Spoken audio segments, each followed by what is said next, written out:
Amém, gente?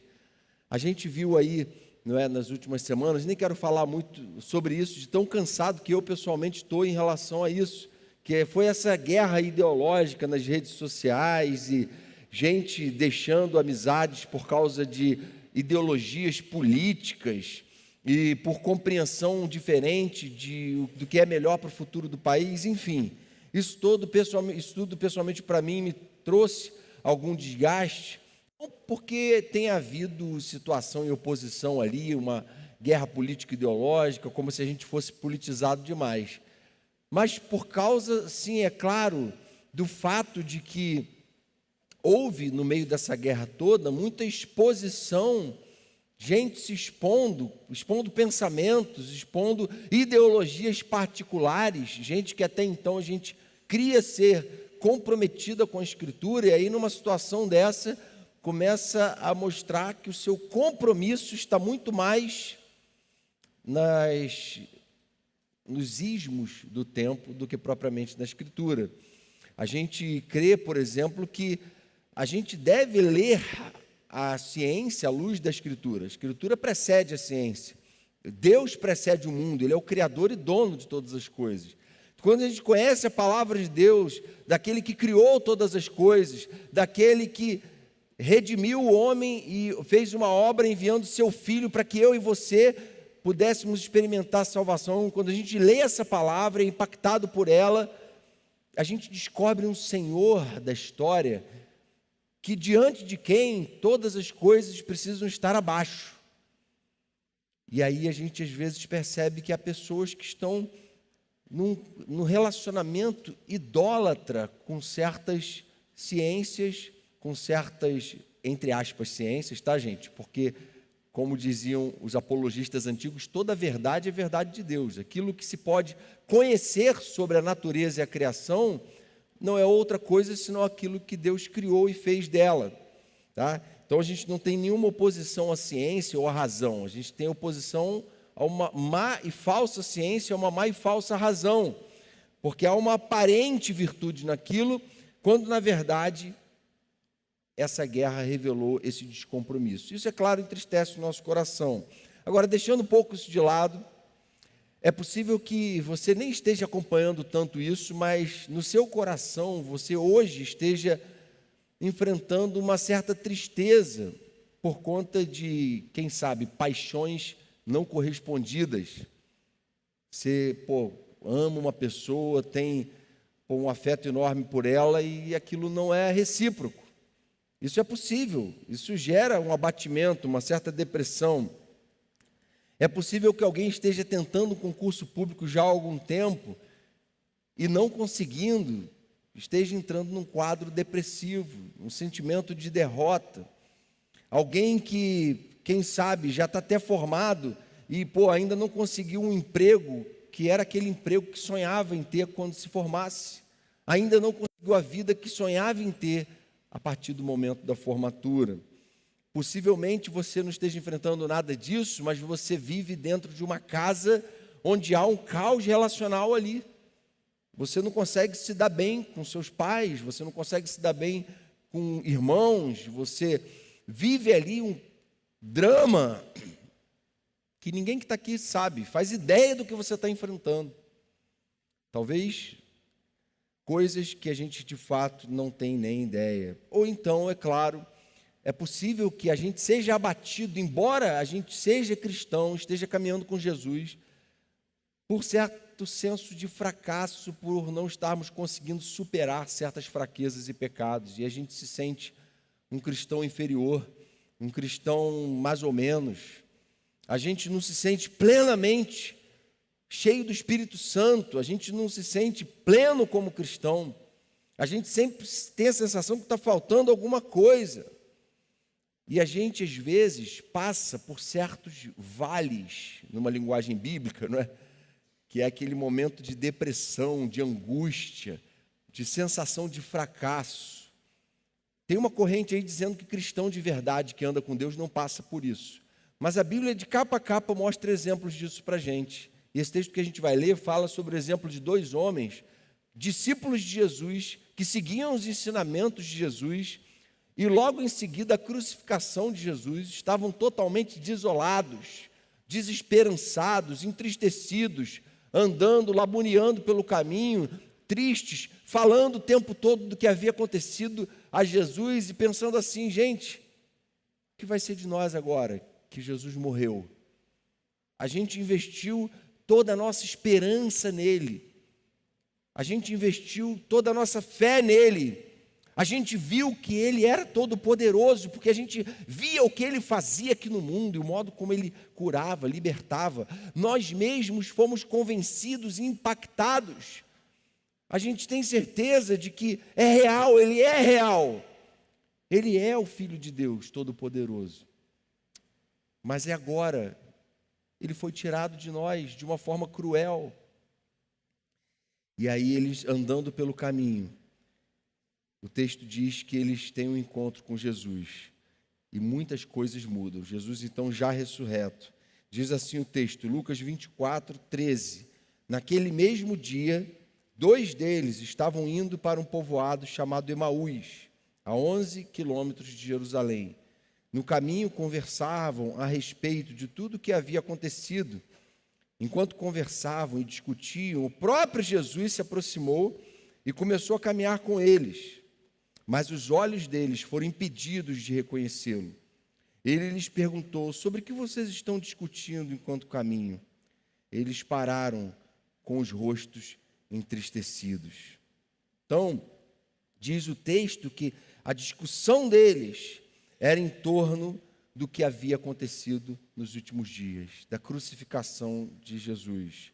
Então, aqueles 2 crentes ali estavam, embora tivessem uma fé conhecedora da história, embora tivessem uma fé bem fundamentada, não é, intelectualmente, assim, tinham as bases da sua fé ali, doutrinárias, era uma fé que naquele momento estava entristecida. É isso que diz o verso 17, seus rostos estavam entristecidos. No 18, eles dizem assim: você é o único que não sabe dessas coisas, ou seja, uma fé condicionada à negatividade, a toda a carga negativa daquele momento histórico. Era uma fé frustrada, nós esperávamos que era ele que ia trazer a redenção. Eles dizem no verso 21 isso. A gente apostou todas as nossas fichas nele.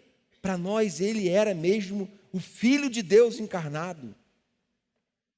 Uma fé agora não mais tão convicta, mas cheia de dúvidas. Verso 23, não acharam o corpo dele, disseram por aí que ele está vivo. Disseram por aí, há muitas interrogações e a gente está um pouco perdido aqui nesse caminho. A gente não está sabendo exatamente como a gente tem que se sentir num momento como esse. Mas no final, no verso 32, depois de Jesus ter um momento com eles, o coração deles, diz o texto, que começou a queimar, começou a arder. Gente, a gente não está falando aqui de um momento pontual na vida cristã. Talvez você pense assim, peraí, mas eu já vivi isso aí que o Jonatas está falando. E, quando eu me converti foi assim. Eu fui exposto a Jesus e meu coração queimava. E foi uma bênção. Mas isso aí já foi há muito tempo. Hoje eu já estou muito firme na minha caminhada com Jesus há muito tempo. Mas a verdade é que, embora eu e você possamos estar firmes nas nossas convicções de fé, é possível que no momento de vale, de depressão, de angústia, a gente enfrente tristezas que geram em nós uma série de dúvidas. E que não é um momento que Deus não possa reverter.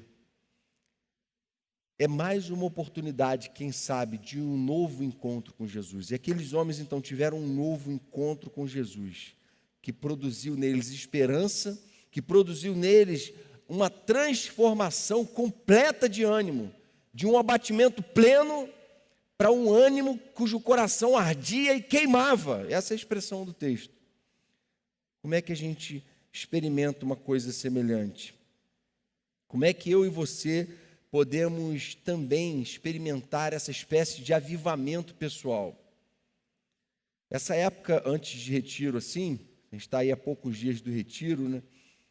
historicamente, deveria ser, não sei se para você tem sido, uma época de a gente falar sobre isso e pensar sobre isso. Será que eu posso dizer que eu estou com o coração em chamas diante de Deus, que meu coração está ardendo por Ele? Será que quando falam em retiro, a memória que me vem é de um tempo em que a gente vai estar junto, se fortalecendo na nossa caminhada com Ele? É um tempo que a gente vai estar junto ali, derramando a nossa alma diante de Deus, depositando diante dEle todo o lixo que muitas vezes está encontrando espaço no nosso coração? Será que vai ser o momento de o Senhor visitar a gente poderosamente, purificar o nosso coração, vivificar a nossa alma e nos levar a uma nova atitude a partir dali? Porque retiro espiritual, gente, é isso. Esse é o conceito de retiro espiritual. Eu vou dar um tempo dessa confusão, dessa rotina doida. Vou ficar 4 dias desligado de tudo isso que eu estou vivendo, buscando a Deus. Mesmo princípio do jejum, não é? Um tempo de consagração. E aí, de um tempo para cá, muitos já entraram no esquema de acampamento. Não estou criticando a ideia de acampamento, não. Mas o conceito de acampamento é aquela coisa um pouco mais de entretenimento, não é? De enduro, de zoeira e tal. Coisas legais, não tem problema nenhum. Elas são plenamente conciliáveis com o retiro. O problema é quando a gente só pensa em retiro enquanto acampamento e não pensa em acampamento enquanto retiro. Não sonha com esse momento como um momento único do gol, como igreja, como corpo, como jovens, que tem um chamado, que tem um desafio, que tem uma missão e que devem se aproximar de Deus com o coração ansioso, dizendo: Senhor, o que o Senhor tem para a minha vida? Qual é o teu propósito para mim hoje? Será que hoje eu estou cumprindo plenamente esse propósito? E essa pergunta, irmãos, tem que sempre ser feita por todos nós cristãos, não é? O que pode transformar completamente o nosso ânimo? O que pode fazer a gente daqui para frente tomar uma reta na nossa caminhada com Deus e crescer nesse relacionamento com Ele? Nosso ânimo é transformado quando a gente coloca Deus no centro. O verso 14 diz que eles estavam conversando a respeito de tudo que havia acontecido. Qual era o centro das preocupações daqueles dois? Qual era o grande assunto da vida deles? O grande motivo de eles existirem naquele momento? Era Jesus. Por isso, eles estavam perturbados, angustiados. Eles só falavam de Jesus. Porque uma vez que a gente encontra Jesus e o Senhor passa a ser tudo para nós, e a palavra dele passa a ser lâmpada para os nossos pés, e o Espírito dele passa a vivificar a nossa alma, o assunto principal da nossa vida, gente, vira Jesus. Mesmo que ele seja tirado de nós, mesmo que a gente viva um momento em que a gente olha em volta, não é possível que Jesus está comigo, não é possível, eu estou sozinho nisso, ele nos abandonou, como o salmista várias vezes orou: Senhor, por que o Senhor nos desamparou? Sensação de abandono. Verso 15: enquanto conversavam e discutiam, o próprio Jesus se aproximou e começou a seguir eles. Jesus se meteu no meio deles. Sabe o que isso mostra para a gente? Que quando Jesus é a coisa mais importante para nós, e Ele está no meio das nossas discussões, está no meio da nossa vida, está no meio das nossas preocupações, quando a nossa mente está ocupada por Ele, sabe o que acontece? Ele vem até nós. Isso é muito significativo aqui, irmãos. Ali foi fisicamente mesmo, mas na nossa caminhada com Deus, quando a gente dá um passo na direção de Deus, Ele dá 2 na nossa direção, amém? Quando a gente vai em busca dEle, se coloca diante dEle, se derrama diante dEle, não tem mais tristeza, tem um avivamento, tem uma redescoberta, tem um novo encantamento que brota. E é isso que acontece, e é isso que o Senhor quer fazer com a nossa vida. Ele quer entrar na nossa conversa. O tempo todo vemos na Bíblia que o problema nunca é a ausência de Deus. mas a nossa incapacidade de vê-lo e indisposição de buscá-lo. O problema não é a ausência de Deus, a omissão de Deus, a apatia e a indiferença de Deus. O problema é a nossa incapacidade de enxergar Ele em todas as coisas e a nossa indisposição de buscar a Ele. O camp está aí há poucos dias. De repente é o momento de você fazer um propósito com Deus. Senhor, prepara o meu coração.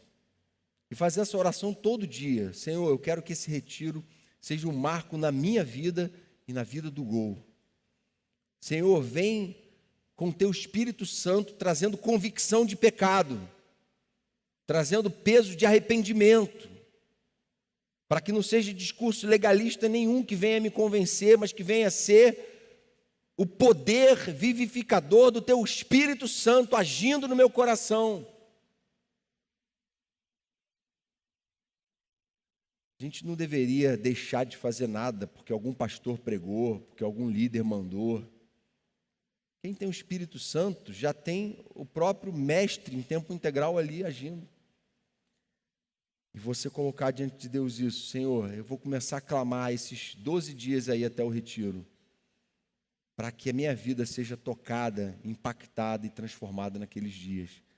Mais do que isso, até lá, como foi orado ali na reunião de oração agora, Senhor, a gente não quer esperar até o retiro, a gente quer que hoje a nossa vida seja tocada, impactada e transformada. A gente quer ter uma experiência com o Senhor hoje. O retiro é hoje, amanhã. O retiro é até lá, e lá vai continuar. O relacionamento com Deus não é algo que a gente provoca em grandes eventos. Não é algo que a gente forja com estratégias publicitárias. O relacionamento com Deus é uma atitude que eu e você tomamos hoje, antes de dormir, e amanhã quando acordamos. Amém? Somos transformados quando saímos ao encontro de Jesus, quando colocamos Ele no meio das nossas preocupações. Em segundo lugar, somos transformados pela franca pregação da palavra.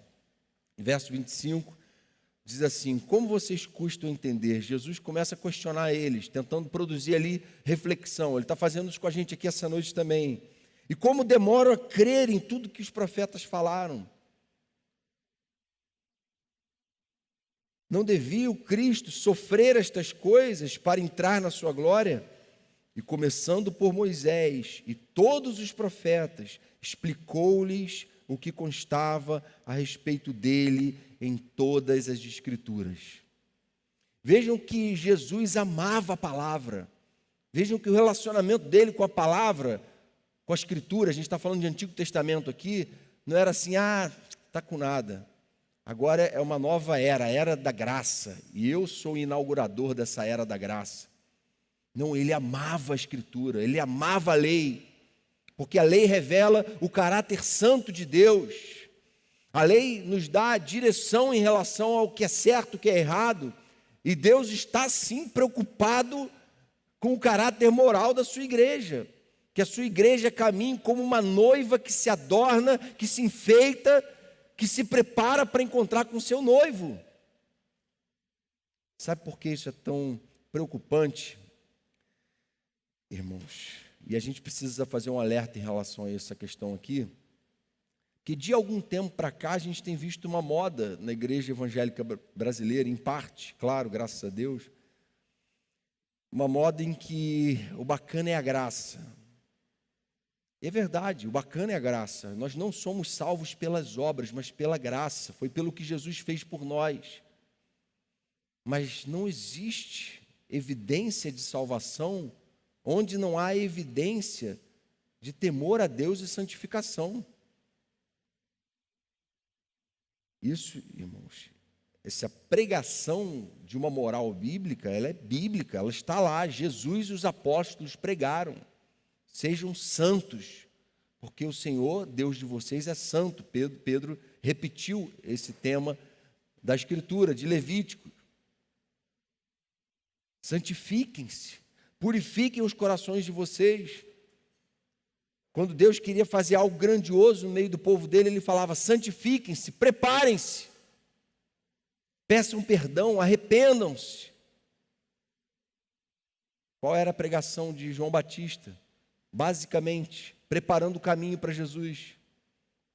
Arrependam-se e creiam no Evangelho. Arrependimento de obras mortas da carne, convicção de pecado, deixar para trás o velho homem. Ministério pastoral de Paulo, nas suas epístolas, se você ler, a preocupação dele era essa o tempo todo. Quem roubava, que não roube mais. Quem mentia, que não minta mais. Quem vivia dominado por bandeiras ideológicas, acabou. Nós não estamos numa guerra ideológica, pessoal. Nós estamos aqui para proclamar o Evangelho de Jesus. Amém? Não para entrar em queda de braço. Ah, não, a minha filosofia é melhor, o meu pensamento é melhor, o meu jeito de ver é melhor. Eu tenho uma visão mais bacana, um cristianismo mais arejado. E parece, irmãos, que tem crescido aí um movimento de pastores com cristianismo, uma visão de cristianismo um pouco mais arejada. Entendeu? Um pouco mais aberta. Um pouco mais, sabe? Mente aberta. Isso é perigoso pra caramba. Isso está arrebentando com muita gente. A gente aqui não prega uma visão legalista. A gente procura ler a palavra. Só que a palavra traz para nós um desafio em relação ao modo como a gente vive aqui. E muitas vezes a gente sequer vai até a palavra. Mas Jesus então começou a expor. Hoje em dia, se a gente vai pregar e ler 10 versículos direto, pô, Jonas, texto gigante, hein? Pelo amor de Deus, cara. Tenta ler aí 1, 2 versículos no máximo, já falar a partir daí que fica melhor. Gente, vergonha para nós, derrota. Derrota. A gente devia, pô, tem alguém lendo a Bíblia, espera aí que eu quero ouvir. É a palavra de Deus que está sendo lida. Eu estou mais interessado nessa palavra do que em qualquer coisa que vai ser dita sobre ela. Muitas vezes a gente tem uma avidez enorme para ler romances, ficções, sem desmerecer o valor da literatura, da criação. Glória a Deus por isso, que foi Ele que colocou a criatividade no coração do homem. Mas, irmãos, a gente ter disposição para ler essas coisas e não ter disposição para ler a palavra de Deus, para buscar conhecer a palavra, não ter avidez pela palavra. A gente tem disposição para ficar 1h30 sem levantar e ir no banheiro, no cinema, vendo aquele filme irado, mas não tem disposição para ficar 1h30, às vezes quieto, ouvindo a palavra, porque esse sermão está longo demais. E isso devem ser reflexões que a gente deve pensar. A palavra de Deus, diz o autor de Hebreus, é viva e eficaz, e mais afiada que qualquer espada de 2 gumes. Ela penetra até o ponto de dividir alma e espírito, juntas e medulas, e julga os pensamentos e intenções do coração. Entendem? A palavra de Deus, quando a gente lê e é exposto a ela, ela julga os pensamentos e intenções. E aí, quem é servo de Jesus mesmo, ali diante da palavra, depõe a sua soberba, a sua prepotência e diz: olha, vem julgar, Senhor. Como diz Davi no Salmo 51, de maneira que o Senhor será tido como justo no teu falar e puro no teu julgar. O teu julgar é o que importa. Verso 32, não estava queimando o nosso coração enquanto ele falava no caminho, nos expunha as Escrituras. Nosso coração queima, tem queimado pela palavra. O teu coração tem queimado pela palavra. Porque se ele não tem queimado pela palavra, ele pode ser queimado por ideologias e por ismos do nosso tempo. Ele pode ser queimado, gente, por causa de inclinações do coração que estão aí desde a queda, desde Gênesis 3, estão aí, no meio do seu coração. E o impulso da carne, ele queima esse ardor aí. Ele queima esse zelo pela palavra. Então, ou o seu ardor pela palavra vai queimar essas coisas, ou essas coisas vão te afastar de Deus. pecados sempre causam afastamento de Deus. Como anda a sua relação com a Escritura e com a Palavra de Deus? Você tem buscado o conhecimento da Palavra? Fim de semana de treinamento está se aproximando aí, final do mês, que é pouco mais de 3 semanas aí, a gente vai ter, logo depois do Go Camp, um fim de semana de treinamento, tempo de crescimento espiritual, de você ir lá se inscrever, vir aqui buscar, conhecer, ouvir, anotar tudo, alimentar a alma, alimentar o coração. Somos transformados quando buscamos a sua palavra com o coração aberto a aprender. Por fim, um último ponto aqui, nosso ânimo é sempre transformado quando fazemos questão da comunhão. Vejam que interessante o que ele fala. Além da questão da palavra, além de tudo que eles viveram ali, de eles estarem colocando Jesus no centro dos assuntos deles, eles valorizam a comunhão. Interessante eles estarem andando já em dupla, não é? A valorização do relacionamento, verso 29, eles insistiram com Jesus. Quando Jesus falou, eu vou embora, eles insistiram com ele, fique conosco, pois a noite já vem, o dia está quase findando. Então ele entrou para ficar com eles. Jesus continua com a gente, porque a sua presença nos agrada. Eles não sabiam ainda que era Jesus, mas eles estavam cativos pelo ensino da palavra, naquele momento. Quando estava à mesa com eles, tomou o pão, deu graças, partiu e deu a eles. E Jesus fez uma espécie de ceia ali só com aqueles dois, celebrando a comunhão. E isso tem a ver também, claro, com o Go Camp, isso tem a ver com retiros, isso tem a ver com essa noite aqui, com esse ajuntamento. Estar juntos, não deixar de se congregar, como diz aquele velho ditado, não é? Ovelha fora do aprisco vira petisco de lobo. Não adianta, se você quiser caminhar sozinho e não valorizar devidamente o estar numa célula, o vir aqui, o desenvolvimento de relacionamentos, a construção de amizades sólidas, de gente que vai te fortalecer na caminhada com Deus, vai ser complicado. Eu louvo a Deus porque essas amizades que eu desenvolvi na época que eu estava na idade de vocês, eu carrego até hoje. A gente tem um grupo no WhatsApp da galera que era da igreja. Até hoje. Relacionamentos que vocês conseguem construir nessa fase. Não estou querendo desanimar não, mas depois que você casa e tem filho principalmente, você já não consegue se dar tanto a amizades e tempo com amigos e tempo de celebração, que são coisas maravilhosas, valiosas e importantes. Amizades que, seja lá o que eu estiver passando, eu vou ser procurado por eles, eu vou ser corrigido por eles, vou ser encorajado por eles, eu vou ouvir conselhos sábios deles, porque eles têm acesso a mim, porque são amigos verdadeiros, podem olhar no meu olho e me confrontar. Será que você hoje pode dizer, eu estou desenvolvendo esses relacionamentos significativos mesmo? Tem gente que, tem um provérbio que diz assim, o homem que tem muitos amigos sai perdendo. Interessante isso, né? O homem que tem muitos amigos sai perdendo? Como assim? Ele não conhece o conceito de política, né? Na política, quem tem muitos amigos sai ganhando. Não, sai perdendo. Porque não são amizades sólidas, profundas e verdadeiras. E a gente deve primar pela construção disso. A exemplo do próprio Jesus. Jesus tinha a multidão que acompanhava ele. Dentro da multidão ele tinha os 12 que andavam mais de perto. Dentro dos 12 ele tinha 3. E até dentro dos 3 ele tinha um só que reclinava a cabeça no ombro dele. Que tinha um relacionamento mais íntimo, de amizade, de camaradagem. E a gente precisa valorizar e investir em relacionamentos. Hoje é tempo de construir. Não se isole. Não seja uma pessoa arredia, desconfiada. Seja uma pessoa leve. Perdoe quem errou com você. Caminhe junto com as pessoas. Tem gente que às vezes vai de célula em célula, não me dou bem com essa galera não. Sabe quando o santo não bate com o santo? Está repreendido, né? Como já diria o Cabo Daciolo. Não existe isso para a gente. Que santo que não bate com santo o quê? Um pecador dificilmente vai bater com outro pecador.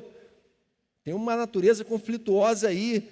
Tem desconfiança, tem marrentice, tem preconceito.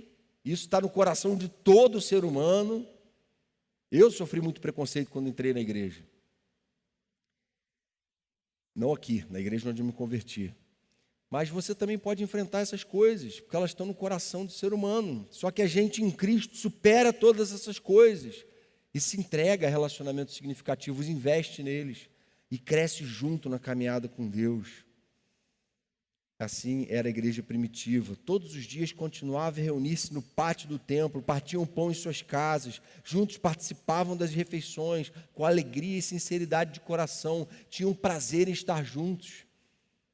Às vezes eu ouço falar, tem jovem que nem vem sábado à noite, que só vem domingo e na célula. Eu não acho que a gente deva cair no legalismo, não, se é jovem é obrigado a ir sábado à noite. Não existe isso, não existe controle estatístico de quem vem, de quem não vem, e controle de presença, né? Mas o que existe, irmãos, e deve existir, é a alegria e o prazer de estar juntos. Que lugar melhor que eu poderia estar do que no meio dos meus irmãos, ouvindo a palavra, celebrando o meu Deus, me alimentando ali com eles, saindo dali para cear com eles ali no Mr. Frango, comendo aquela rodízio de pizza a R$19,90. Eu ainda vou comer nesse lugar. Mas hoje eu não vou poder aceitar convites, que eu tenho uma família lá me aguarda. Obrigado, você que pensou em me convidar. Gente, investir em relacionamentos significativos, amizades verdadeiras. O retiro é um tempo de se abrir para isso. Você tem birra com alguém, vá lá, pede perdão, vá lá, aceita o perdão, se abraça. Não é? Há uma terapia do abraço na igreja, né? Tem um irmão na igreja que na época da sede antiga lá no início, né, Henrique, daquele jeitão dele carinhoso, queridão, tudo bem? Aí ele brincava dizendo que a igreja era a igreja terapêutica do queridão. A igreja tem que ser um ambiente terapêutico, terapia significa cura, aqui é o lugar de a gente se abraçar, free hugs, amém? A gente tem que criar um ambiente amigável, favorável, contar com a simpatia de todo o povo. Quem entra aqui fica impactado porque é abraçado e tem que ser abraçado mesmo. A gente tem que fazer isso de coração, isso é amor, isso é relacionamento, isso constrói. E a gente precisa estar junto para se fortalecer. Somos transformados quando andamos juntos, em comunhão. E a gente está aí às portas de mais um tempo de celebração da comunhão, que vai ser o Go Camp. Falta de fervor espiritual não é sinal de que as coisas são assim mesmo, mas é sinal de enfermidade. Pode ser sinal de enfermidade na minha e na sua vida. A gente precisa buscar diante de Deus um avivamento. Um verdadeiro encontro com Jesus nunca nos levará à apatia, à indiferença, mas sempre a uma atitude de paixão e encantamento, de uma paixão que transforma, uma atitude de, positiva em relação ao outro. Para finalizar, Romanos 12:11, Paulo diz assim: nunca lhes falte o zelo, sejam fervorosos no espírito, sirvam ao Senhor. Amém? Nunca falte zelo. Zelo é o quê? Vou preservar as coisas como devem ser. Vou buscar andar no caminho, vou buscar a palavra de Deus, vou buscar andar na presença dEle. Isso é zelar, é zelo. Não vou parar de orar, vou buscar Deus em oração todo dia. Não vou parar de me congregar, porque é bíblico, e eu vou estar lá com a galera. Isso é zelo. Sejam fervorosos no espírito.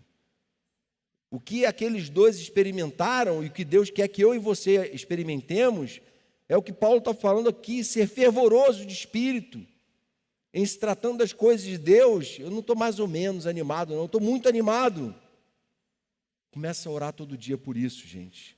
Senhor, eu quero que o Senhor aqueça o meu coração e faça a chama do Teu Espírito arder, para que eu experimente nos dias do retiro, ou antes dele, ou mesmo se você não puder ir, não estiver lá, que você experimente na sua vida esse coração em chamas. Amém?